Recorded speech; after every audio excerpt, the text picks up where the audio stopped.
Okay, so this video is on how to take an LCD screen, or in this case, I think this is a parallel version of it. If you look at your parts, make sure that you're on all, and you scroll down, there's two versions of this.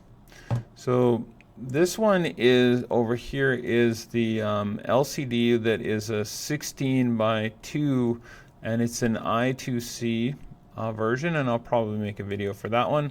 But this is the old school 16 by 2, and it's got all these different ports. So that's going to be complicated, and it's going to test your abilities.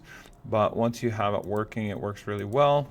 I'm going to hit play, and we'll see what happens here. Sorry, I had those selected inadvertently. So the object displays hello world, and then it starts counting. And if you look at the code, this part is the part that puts out the hello world. So what you need for this LCD to work is you need to have all these constants identified, and then you have to use this little library. So this include library will come in when you put this in the screen. So I don't think you have to do it, but you could type it in. And then it has to have all these different things. So EN would be enable, D4 would be a data pin. So these things, right, D4, D5, D6, D7. So these colored wires are going to represent these. And then we will take a look at different ways to set the cursor and stuff like that. But if you put this in, it tells you how many characters. So if you count from here, 1, 2, 3, 4, 5, you get to 16. And it's two rows. So 16 columns, 2 rows. And in this case, we're saying hello world. We're not setting the cursor, so it assumes that we're putting it on this first square.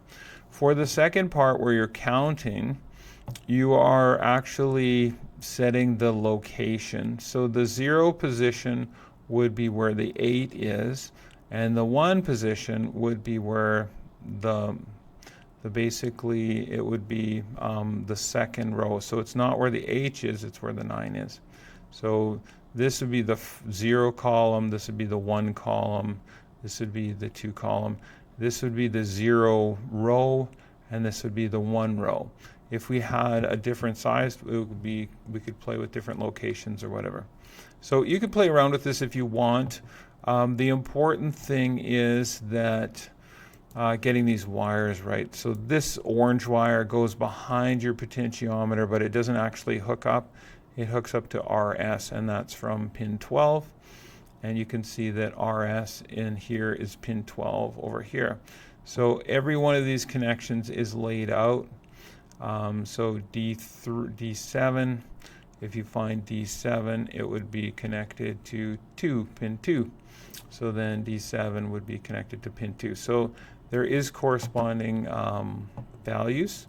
So it's a little bit confusing because sometimes the pins you think of are numbered. So for example, DB4, there's also a pin 4, so it's kind of a little bit confusing there. But if you just keep looking at the list and look for the pattern, it should be okay. These power ones, you can sort of see that I have this one going up to VCC and also to one side of the potentiometer. And then this VO is going to the wiper pin of the potentiometer.